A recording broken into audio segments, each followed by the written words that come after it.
Karthik Deepa serial மே 8ஆம் தேதி எபிசோடுக்கான ஒரு ப்ரோமோ தாங்க இந்த வீடியோவில் நம்ம இன்றைக்கி பார்க்க போகிறோம். எபிசோடு ஸ்டார்ட் பண்ணுறதுக்கு முன்னாடி இந்த வீடியோவும் மறக்காமல் லைக் பண்ணிக்கோங்க. உங்களுடைய ஒவ்வொரு லைக்ஸும் அடுத்து வீடியோ போடுறதுக்கு எனக்கு கொஞ்சம் இன்ட்ரெஸ்டிங்காகவும் மோட்டிவேஷனாகவும் இருக்கும். எபிசோடு எப்படி ஸ்டார்ட் ஆகுதுன்னா, அபிராமி வந்துட்டு கார்த்திக்கிட்ட ஈவினிங் சாந்தி முகூர்த்தம் உனக்கு அப்படின்னு சொல்கிறதுக்காக கால் பண்ணுறாங்க. அப்போ டக்குன்னு நம்ம கார்த்தியை அட்டன் பண்ணி ஃபோன் பேச போகிறாரு. அப்போ இந்த இடத்துக்கு ரம்யா வராங்க. ரம்யா வந்துட்டு நேராக கார்த்தியோட ஃபோனை டக்குன்னு வாங்குறாங்க. அப்போ ரம்யா சொல்கிறாங்க, வேலையில் சேரும் பொழுது என்ன சொல்லி சேர்ந்த, ஃபோனு கண்டிப்பாக நாட் அலவுடுன்னு சொன்னேன், நீயும் சரின்னு சொன்னேன், இப்போ நீ யார் கேட்டு ஃபோன் பேசிக்கிட்டு இருக்க அப்படின்னு. அதுக்கு கார்த்தி சொல்கிறாரு, எங்கள் அம்மா ஏதோ அர்ஜெண்ட்டாக கால் பண்ணுறாங்க மேடம், ஒரே ஒரு தடவை பேசிடுறேன் அப்படின்னு. அதுக்கு ரம்யா சொல்கிறாங்க, இதே மாதிரி எல்லாருமே நான் பேசிடுறேன்னு சொல்லி ஃபோனே பேசிக்கிட்டு இருந்தீங்கன்னா இந்த கம்பெனியோட ப்ரொடக்ஷன் என்ன ஆகுறது, மரியாதையாக ஃபோனை வச்சுட்டு நீ வந்துட்டு வேலையை பாரு அப்படின்னு. அப்போ கார்த்தி சொல்கிறாரு, மேடம் இந்த ஒரே ஒரு கால் மட்டும் அட்டன் பண்ணி பேசிக்கிறேன் அப்படின்னு. ஆனால் ரம்யா சுத்தமாக அலோவ் பண்ணவே இல்லை. ஃபோனை கொடு அப்படின்னு சொல்லிட்டு டக்குன்னு கார்த்தியோட ஃபோனை வாங்குறாங்க. அப்போ கார்த்தியோட ஃபோன் ரொம்பவே காஸ்ட்லியாக இருக்கிறத பார்த்துட்டு ரம்யா ஷாக் ஆகுறாங்க.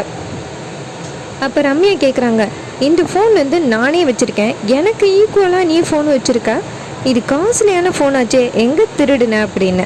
அதுக்கு கார்த்தி சொல்கிறாரு, மேடம் இது என்னுடைய ஃபோன் தான் மேடம் அப்படின்னு. அப்போ ரம்யா சொல்கிறாங்க, யாருக்கிட்ட காது குத்துற, இந்த மாதிரி ஃபோனெல்லாம் பணக்காரவங்க தான் வச்சுருப்பாங்க, உனக்கு ஏது இந்த ஃபோன் அப்படின்னு. அப்போ கார்த்தி சொல்கிறாரு, என் ஃப்ரெண்டு கிஃப்ட் பண்ணா மேடம் அப்படின்னு. உடனே ரம்யாவும் சரி அப்படின்னு சொல்லிட்டு ஃபோனை கொண்டுக்கிட்டு போகிறாங்க. அப்போ கார்த்தி சொல்கிறாரு, மேடம் நான் ஃபோன் பேச மாட்டேன் மேடம், ஃபோனை கொடுத்துட்டு போங்க அப்படின்னு. அப்போ ரம்யா சொல்கிறாங்க, இங்கே பாரு, இங்கே வேலை பார்க்குறவங்க யாருக்குமே ஃபோன் அனுமதி இல்லை, நேற்று தான் இந்த ரூல்ஸே நான் போட்டேன் அப்படின்னு சொல்ல கார்த்தியும் சரி மேடம் அப்படின்னு சொல்லிட்டு வேலை பார்க்க ஆரம்பிக்கிறாரு. நம்ம கார்த்தி எதுக்காக அம்மா கால் பண்ணியிருப்பாங்க அப்படின்னு யோசனை பண்ணுறாரு. அப்போ பக்கத்தில் இருக்க மணிகண்டன் சொல்கிறாரு, என்ன கார்த்தி ஒரே யோசனையாக இருக்கு அப்படின்னு. அப்போ அந்த இடத்துக்கு மேனேஜர் வராரு. அப்போ மேனேஜர் சொல்கிறாரு, இங்கே பாரு, நான் உன்கிட்ட வந்தனுக்கே சொன்னேன்னே, உனக்கு என்ன வேறு கம்பெனியே இல்லையா, இந்த கம்பெனி தான் கிடச்சிச்சா அப்படின்னு நான் நேற்றே கேட்டேன்னு, ஓட வேண்டியது தானே அப்படின்னு. அதுக்கு கார்த்தி சொல்கிறாரு, இங்கே பாருங்கள், நான் ஒரு குடும்ப சூழ்நிலையால் தான் இங்கே வந்தேன், நீங்கள் எப்படி குடும்ப சூழ்நிலையால் இங்கே வேலை பார்த்துக்கிட்டுறீங்களோ அதே மாதிரி தான் நானும் ஒரு குடும்ப சூழ்நிலையால் இங்கே வந்திருக்கேன் அப்படின்னு. இது கேட்டுட்டு மேனேஜரும் நீ நல்லா பேச கற்றுக்கிட்ட அப்படின்னு சொல்கிறாங்க. அதுக்கப்புறமா மணிகண்டன் சொல்கிறாரு, சரி கார்த்தி வா வேலை பார்க்கலாம் அப்படின்னு சொல்லிட்டு கூட்டிகிட்டு போகிறாங்க. இன்னொரு பக்கம் நம்ம ரம்யா நேராக கார்த்தியோட ஃபோனை கொண்டுட்டு போகிறாங்க அவங்க ஆஃபீஸ் ரூமுக்கு. அங்கே போயிட்டு கார்த்தியோட ஒரு சில ஃபோட்டோஸை செக் பண்ணி பார்க்குறாங்க. பார்த்தா அதில் கார்த்தி கோட் சூட் போட்டுக்கிட்டெல்லாம் இருக்கிறாரு. வீடும் நிறையாவே பெரிய வீடு மாதிரி இருக்குது. இதையெல்லாம் பார்த்துட்டு நம்ம ரம்யா ஷாக் ஆகுறாங்க.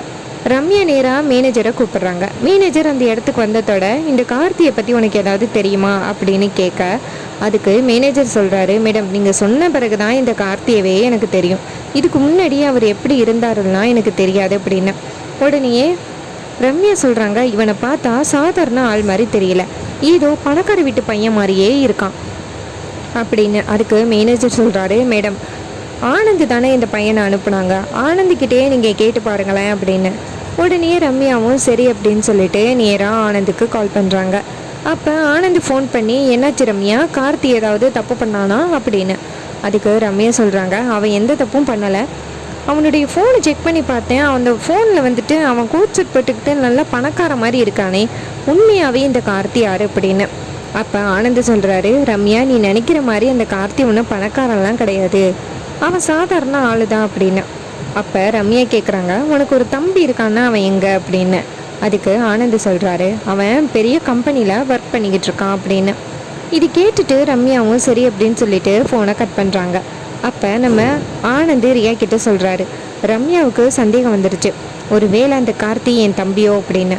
அதுக்கு ரியா சொல்கிறாங்க, இன்னும் 29 நாள் தானே, எப்படியாவது ரம்யாவுக்கு அந்த விஷயம் தெரியக்கூடாது, அப்போ தான் அந்த ரம்யா கார்த்தியை டார்ச்சர் பண்ணி வேலையை விட்டு தூக்குறதுக்கு வாய்ப்பு இருக்குது அப்படின்னு. ஆனந்தும் ஆமாம் அப்படின்னு சொல்கிறாரு.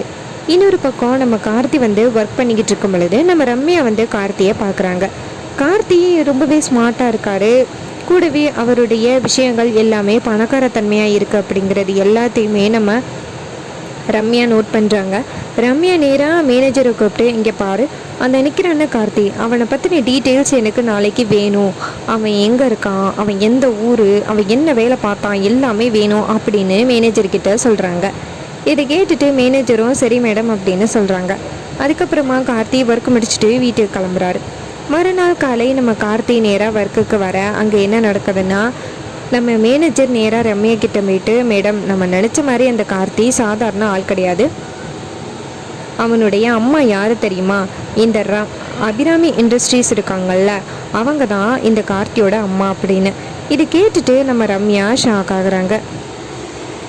அப்போ அந்த மேனேஜர் சொல்கிறாரு, இந்த கார்த்தி செமையான பணக்காரன், ஆனால் நம்ம கம்பெனிக்கு எதுக்காக இவன் வந்து வேலை பார்க்குறான் அப்படின்னு. அதுக்கு ரம்யா சொல்கிறாங்க, இவன் எதுக்காக இங்கே வேலை பார்க்குறான்னு தான் எனக்கும் புரியல.